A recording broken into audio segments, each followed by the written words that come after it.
Assalamualaikum warahmatullahi wabarakatuh. Innal hamdalillah nahmaduhu wa nasta'inuhu wa nastaghfiruhu wa na'udzu billahi min syururi anfusina wa min sayyiati a'malina. Man yahdihillahu fala mudhillalah wa man yudlil fala hadiyalah. Wa asyhadu an la ilaha illallah wahdahu la syarikalah.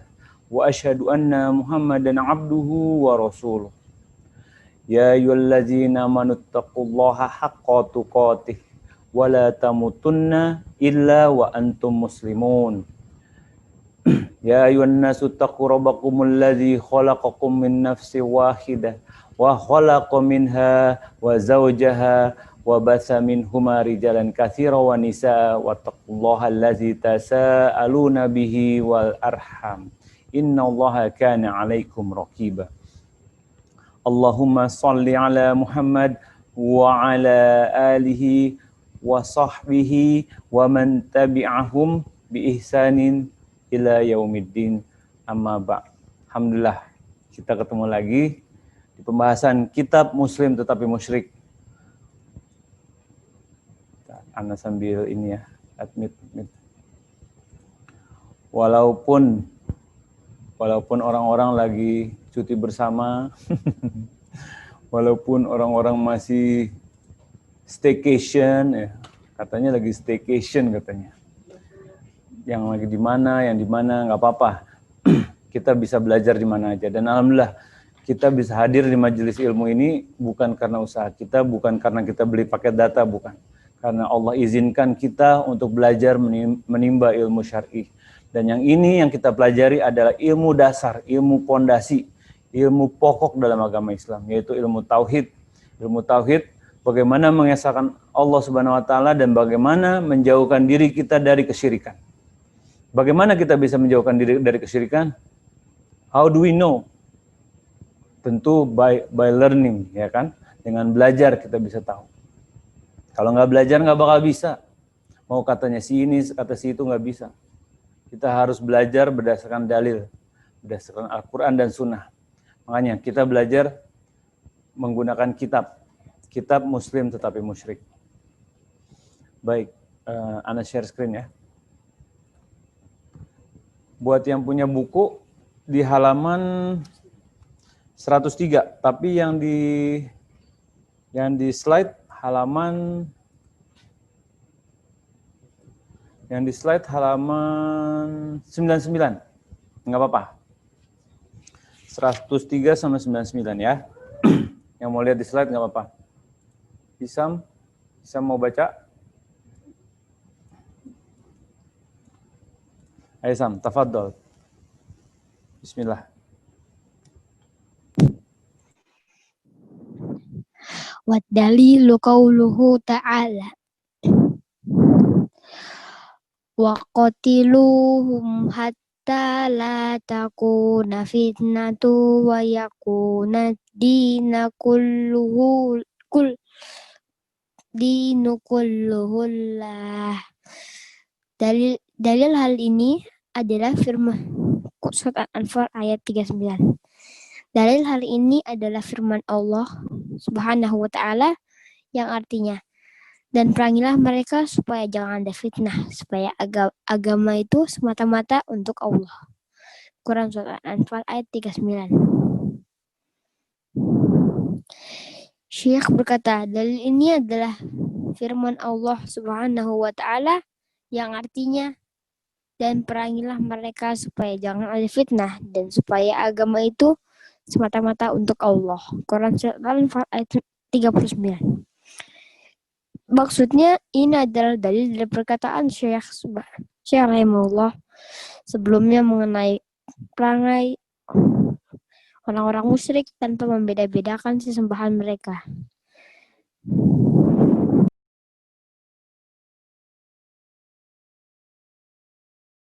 Nah, sekarang kita masuk ke pembahasan apakah sama perlakuan Rasulullah SAW kepada mereka yang melakukan kesyirikan, baik yang menyembah berhala, menyembah patung, berhala patung sama ya, menyembah pohon, atau yang matahari, bulan. Dalilnya ini, surat Al-Anfal ayat 39. Wa qatiluhum hatta la takuna fitnatu wa yakuna dinul kulluhu lillah. Dan perangilah mereka supaya jangan ada fitnah, supaya agama semata-mata milik Allah Subhanahu wa taala. Teman-teman bayangin, Syekh rahimahullah mengatakan bahwa ini sudah menjadi dalil yang jelas bahwa semua diperangi sampai tidak ada fitnah, supaya agama itu semata-mata milik Allah. Jadi kalau yang diperangi oleh Rasulullah SAW, yang diperintahkan oleh Allah adalah orang-orang musyrik tanpa membeda-bedakan sesembahan mereka. Kita lihat lagi dalilnya secara presisi ya. Wa qatiluhum, hum tuh semua, jamak buat mereka semua. Enggak dibilang tuh wa qatilu siapa misalnya penyembah Abdus Syams, penyembah matahari, dan perangi mereka penyembah berhala, dan perangi, nggak disebutin satu-satu. Ini umum, wa qatiluhum, semua. Nggak dibeda-bedakan antara penyembah wali, penyembah rasul, penyembah malaikat, penyembah orang soleh, penyembah pohon, nggak dibeda-bedain. Semuanya sama. Jadi teman-teman, ini kita harus tancapkan di kepala kita. Selama ini pasti ada yang berpikir, aneh kan nggak nyembah berhala, nggak minta-minta di pohon, anak aman dong. Enggak. Bisa kita terjatuh ke dalam kesyirikan itu tanpa kita sadari. Ada mungkin yang juga sadar. Dan firman Allah, wa qatiluhum, kan ayat ini bersifat umum, nggak ada pengecualian tuh. Perangilah mereka supaya jangan ada fitnah. Apa sih yang dimaksud fitnah? Fitnah yang dimaksud di sini adalah kesyirikan. Makanya yang dimaksud dari sampai tidak ada, jangan ada fitnah, maksudnya itu jangan sampai ada lagi kesyirikan. Nah, kesyirikan itu berbagai macam bentuk. Ini di zaman Rasulullah SAW aja udah ada matahari, bulan, bebatuan, pepohonan, orang soleh, para wali. Zaman sekarang jauh lebih banyak, teman-teman. Mungkin nanti kalau kita udah di kaidah keempat, sambil gini ya, buat teman-teman yang hadir, insya Allah nanti ada kuis berhadiah parfum Jini nih insya Allah. Jadi barang siapa yang bisa paling banyak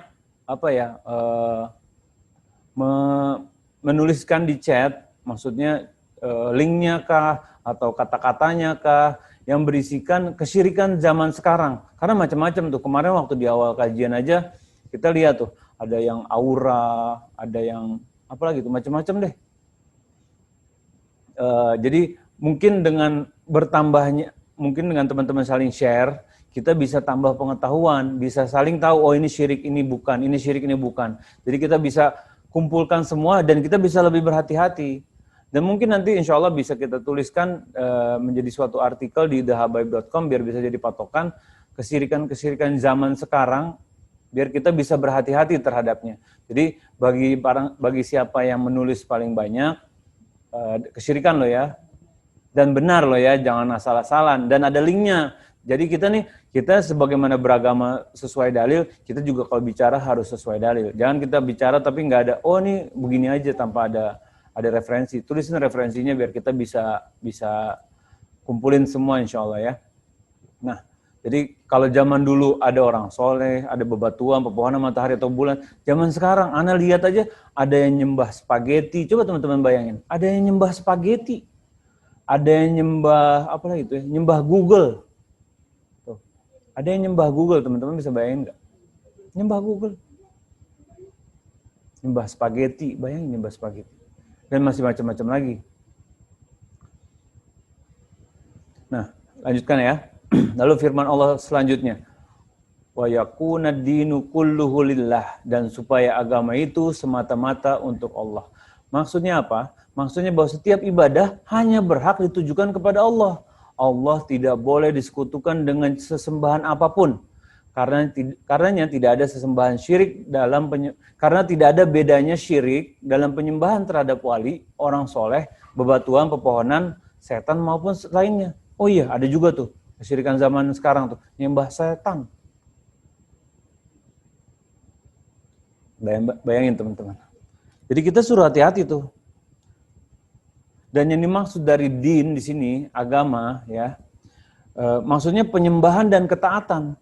Dan supaya agama itu semata-mata untuk Allah, maksudnya itu supaya semata-mata penyembahan dan ketaatan hanya kepada Allah. Sebagaimana agama semata-mata milik Allah, begitu juga kita harus memberikan penyembahan dan ketaatan hanya kepada Allah Subhanahu wa taala semata dengan cara yang benar. Karena banyak orang yang menyembah kepada Allah semata tapi dengan cara semau-maunya, bukan dengan cara sesuai Al-Qur'an dan Sunnah. Itu juga salah. Dikasih tahu ngegas. Seperti sekarang bulan Rabiul Awal, ya teman-teman tahu lah. Dikasih tahu ngegas. Grem aja. Ya sabar. Ya kan? Jadi lanjut, kita masuk ke dalil wa dalilu syamsu wal qamaru qauluhu ta'ala wa min ayatihi lailu wan naharu wasyamsu wal qamaru la tasjudu lisyamsi wala lil qamari wasjudu lillahi allazi khalaqahunna in kuntum iyyahu ta'budun. Nih, dalilnya surat Al-Fusilat ayat 37. Dalil bahwa yang menjadi sesembahan orang musyrik adalah matahari dan bulan, yaitu firman Allah Subhanahu wa taala yang artinya, dan di antara tanda-tanda kekuasaannya ialah malam, siang, matahari dan bulan. Janganlah menyembah matahari maupun bulan, tetapi sembahlah Allah lah yang menciptakannya. Jika dia mau yang kau mau sembah, jika dia yang kamu sembah, afan. Tuh teman-teman bayangin tuh. Yang pertama tadi kita paham bahwa semua penyembahan hanya milik Allah.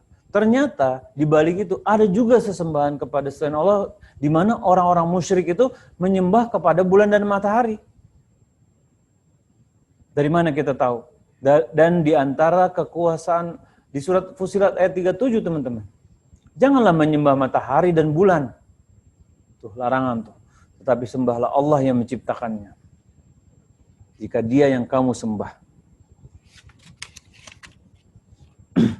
Di sini kalau kita buka surat As-Saffat ayat 6 sampai 10, Allah Subhanahu wa taala mengatakan dalam firman-Nya, kami telah menghias langit yang terdekat dengan hiasan yaitu bintang-bintang dan telah memeliharanya dari setan yang durhaka. Setan-setan itu tidak dapat mendengar pembicaraan para malaikat dan mereka dilempari dari segala penjuru untuk mengusir mereka dan bagi mereka siksaan yang kekal. Sebenarnya teman-teman, penciptaan bulan, matahari, bintang itu bukan buat disembah. Allah Subhanahu wa taala nyatakan dalam Al-Qur'an sebagaimana bintang. Qatadah berkata, Allah menciptakan bintang-bintang dengan 3 karakter. Pertama, sebagai hiasan langit. Coba bayangin teman-teman. Kalau malam kita lihat ke langit, Masya Allah kan, ciptaan Allah semua tuh. Bukannya buat disembah. Ya kan? Kita bisa melihat, Masya Allah indahnya, apalagi kalau lagi mati lampu, gelap semua, makin menghargai tuh. Coba kalau lagi listrik nyala di rumah, wifi, main handphone, nggak peduli itu sama bintang. Tapi giliran PLN mengadakan pemadaman bergilir, blub, semua orang-orang pada di luar rumah. Memandang bintang, Masya Allah ya. Ciptaan Allah. Itu salah satu nikmat yang kita kurang bersyukur terhadapnya. Pertama sebagai hiasan langit. Kedua sebagai pelontar syaitan. Dan ketiga sebagai penunjuk jalan. Sebagaimana orang kalau di laut, ya kan? Oh ini arah sini, lihat bintang ini. Mungkin seperti itu ya. Jadi kalau misalnya ada orang yang menginterpretasikan bahwa bintang, matahari, bulan untuk yang disembah, itu pendapatnya sendiri dan mengikuti hawa nafsunya aja. Seperti kemarin kita belajar, orang-orang yang pelaku kesyirikan, mereka tuh berbeda-beda ibadahnya. Ada yang bintang, ada yang bulan, ada yang matahari, itu semau-maunya dia aja. Ada yang bilang matahari karena dia suka maunya siang, ada yang suka bulan karena dia maunya malam. Ada yang bilang bintang karena dia bisa milih-milih bintang yang mana. Itu belum bintang lagi, macam-macam lagi. Ya kan? Dan itu baru bintang yang di langit. Belum lagi rasi bintang. Belum lagi bintang yang di majalah, Capricorn, Pisces, Taurus, Sagittarius. Itu syirik itu. Janganlah kita mengikuti seperti itu, teman-teman. Karena dan Allah Subhanahu wa taala nyatakan dalam surat Fussilat ayat 37. Janganlah menyembah matahari maupun bulan. Kesyirikan ini udah dijelaskan sejelas-jelasnya. Kita tinggal ikutin. Dan apalah kita membantah. Ya kan? Dan kita akan tahu kalau kita belajar. Kalau kita nggak belajar, kita tahu nggak? Nggak tahu. Kita nggak tahu kalau ternyata, oh matahari sama bulan dilarang ya. Oh kita nggak tahu kalau semua itu syafaat milik Allah ya. Dengan belajar, insya Allah kita tahu. Kalau kita tahu, kita bisa ngamalin. Kita bisa tahu ini salah, ini benar. Kita bisa kasih tahu ke anak kita, ke istri kita, ke suami kita, ke keluarga kita. Pentingnya belajar kan itu, bukan cuma sekedar tahu.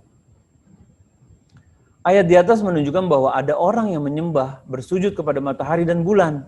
Oleh karena itu Rasulullah SAW melarang sholat. Nah, ini makanya nih buat teman-teman yang melarang sholat sewaktu matahari terbit dan sewaktu matahari tenggelam. Jadi buat teman-teman kalau misalnya sholat syuruk, kita nggak boleh tuh pas banget di waktu matahari terbit. Kita disuruh bergeser mungkin 15 menit atau 20 menit setelah syuruk. Syuruk tuh matahari terbit. Hal ini untuk apa? Untuk menutup jalan ke arah penyembahan kepada matahari dan kepada matahari, baik ketika matahari terbit ataupun ketika matahari tenggelam. Makanya kita tidak boleh ibadah, kita tidak boleh sholat ketika matahari terbit. Kita tidak boleh sholat ketika matahari tenggelam. Ini sholat sunnah ya. Kalau sholat wajib, tapi ketika waktu itu kita uzur, misalnya kita nauzubillah ya, baru bangun, terus kitanya misalnya pokoknya qadarullah kita bisa sholatnya di waktu itu. Ya kalau sholat fardu ya kita mesti kerjain. Bukan berarti ini waktu sholat dilarang, Anda nggak sholat deh, nanti aja tunggu agak terang. Enggak. Kalau misalnya kelupaan, misalnya ketiduran, tapi kalau tiap hari ketiduran itu bukannya itu sengaja namanya. Semoga di sini nggak ada yang sengaja ya sholatnya pas lagi syuruk ya. Masa sholat jam 6, sholat setengah 7, sholatnya bareng duha itu. Nah, ayat di atas ini menunjukkan bahwa bahkan untuk menutup pintu sholat kepada matahari, Allah Subhanahu wa taala, Rasulullah SAW melarang sholat di waktu ketika matahari terbit dan ketika matahari tenggelam. Jadi ketika matahari baru terbit itu sekitar, kalau syuruk tuh jam 5.56 kalau nggak salah sekarang ya. Jadi kalau sholatnya jangan jam segitu, misalnya sholat sesudah syuruk ya. Itu mungkin 15 menit sesudahnya, kayak misalnya 5.56 tambah 15 menit. Syuruknya 5.26? Enggak. Ya, jadi kalau misalnya itu, misalnya tambah 15 menit, 20 menit, baru kita sholat. Terus kalau misalnya asar, kita juga nggak boleh tuh, kalau udah mepet asar kita nggak boleh tuh. Kalau udah mepet maghrib kita nggak boleh tuh sholat sunnah. Tapi kalau sholat wajib dan kita uzur karena lupa, atau karena, kalau misalnya kita lupa atau kitanya lupa atau ketiduran, wajib sholat tuh di waktu itu. Ya. Jadi jangan sampai, Anda baru tahu nih kalau sholat syuruk nggak boleh pas waktunya, atau Anda nggak sholat subuh pas waktu itu. Jangan, itu kalau kelupaan atau nggak sengaja kita harus segera laksanakan ya. Selanjutnya, Sam baca lagi 103 Sam.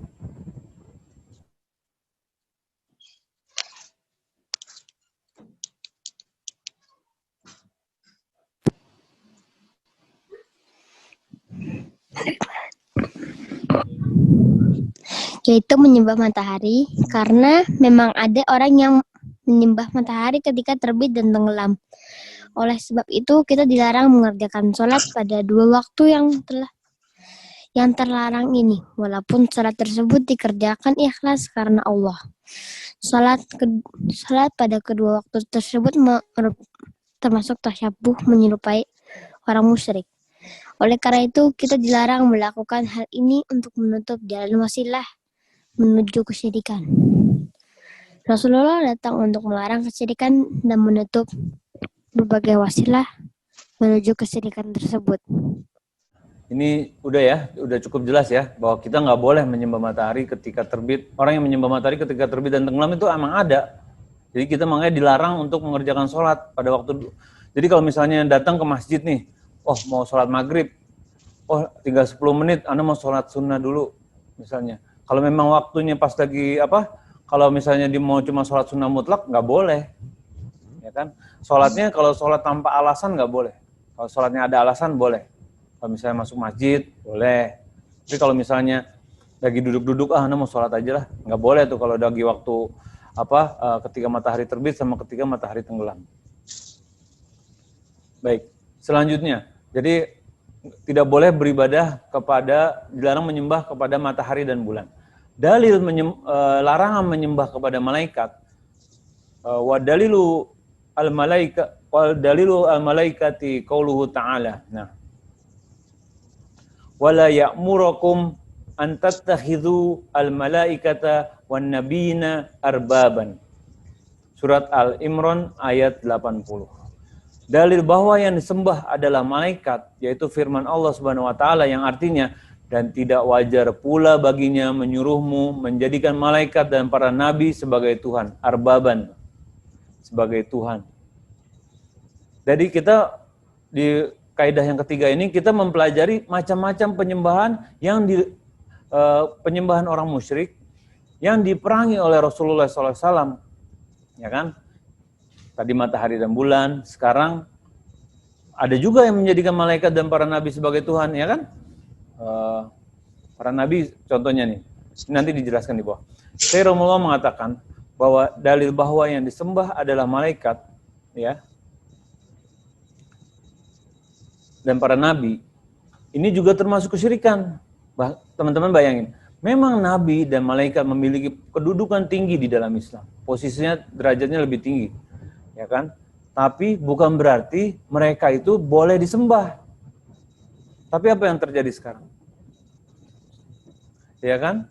Para penyembah kubur pada zaman sekarang mengatakan bahwa orang yang menyembah malaikat, para nabi dan orang soleh tidaklah kafir tuh. Teman-teman bayangin, mereka berani tuh mengatakan seperti itu.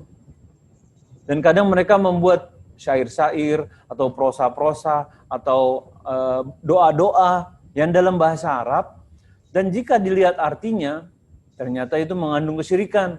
Karena bahasa Arab kita ikut-ikutan, itu bahaya. Padahal kalau dilihat artinya, ya Allah, penuh dengan kesyirikan. Ya kan? Makanya jangan terlalu mudah jika ada yang menyampaikan lewat WA, oh ini doa yang bagus nih, oh ini amalan nih, baca nih nanti selamat di dunia dan di akhirat. Hati-hati. Tanya dalilnya mana, Al-Quran mana, hadisnya mana, tanya. Ya kan? Dan apa yang terjadi sekarang ternyata teman-teman? Para penyembah kubur atau orang-orang yang minta di kuburan, tahu kan? Pada yang suka wisata religi, minta ke sini, minta ke situ, menyatakan menyembah malaikat, para nabi dan orang soleh nggak kafir menurut mereka, ya kan? Ini bahaya teman-teman, dan kita harus berhati-hati. Karena apa? Dan satu lagi, Nabi Muhammad SAW dan para nabi yang lain tidak memerintahkan untuk menyembah malaikat dan para nabi, nggak pernah. Pernah nggak Nabi Muhammad SAW perintahkan, sembahlah malaikat Jibril, sembahlah ini? Enggak pernah. Sembahlah Nabi Ibrahim, sembahlah diriku, enggak pernah. Semua Nabi memerintahkan, sembahlah Allah Subhanahu Wa Taala, ittaqillaha, bertakwalah kepada Allah, sembahlah kepada Allah. Dan ini teman-teman, menyembah Nabi, menyembah malaikat yang posisinya sudah jelas dalam Islam tinggi, aja dilarang. Loh kok orang zaman sekarang berani nyuruh-nyuruh sembah wali, orang soleh, ustadz, habib, kiai yang sudah meninggal. Kok berani? Sesungguhnya penilaian masuk surga atau neraka hanya milik Allah. Kita cuma bisa berharap masuk surga dan berharap dijauhkan dari neraka. Dan kita berusaha teman-teman. Dan berdoa Agar Allah beri rahmat kita. Dengan belajar ini, salah satu pintu kita mendapatkan kebaikan dari Allah Subhanahu wa taala. Man yuridillahu bihi khairan yufaqihu fiddin. Orang-orang yang Allah Subhanahu wa taala inginkan kebaikan pada dirinya, Allah berikan pemahaman pada agamanya.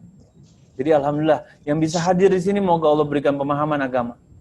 Karena nggak banyak teman-teman yang paham agama. Nggak banyak. Mungkin banyak yang paham, sama sekarang ya. Banyak yang paham tentang ilmu ekonomi, cara bisnis yang menghasilkan, cara bertahan bisnis di pandemi, cara sekolah berprestasi, banyak mungkin yang paham. Atau cara buat Korean garlic bread yang enak, balik lagi ke situ. Tapi giliran urusan agama, coba nih artinya apa? Nggak tahu. Tapi giliran dikasih tahu, oh ini nggak ada ajarannya loh dari Nabi Muhammad SAW. Oh, kau merasa paling benar kau emang surga punya kau, katanya gitu. Padahal yang kita kasih tahu sepele, sederhana, ya kan? Ya moga Allah berikan hidayah ke kita, ke keluarga kita, ke teman-teman kita, karena bisa jadi. Bahkan orang di sekeliling kita, pas kita belajar gini, kita langsung sadar tuh, bagaikan Allah berikan hidayah ke kita tuh, kita langsung, ya Allah, kemarin aku belum bertobat yang ini loh. Oh ternyata aku dulu waktu nikah mutih loh, puasa mutih. Oh ternyata aku waktu punya anakku aku masukin kandang ayam, aku kasih buku pensil. Oh ternyata ari-ari anakku yang pertama, bertobatlah kita teman-teman. Oh ternyata ibuku masih nyimpen susuk. Oh ternyata bapakku kerisnya masih banyak. Kerisnya bukan buat motong bawang. Kerisnya tuh yang dimandiin, yang dibaca-bacain. Dan itu semua kesyirikan. Dan semua diperangi oleh Rasulullah SAW.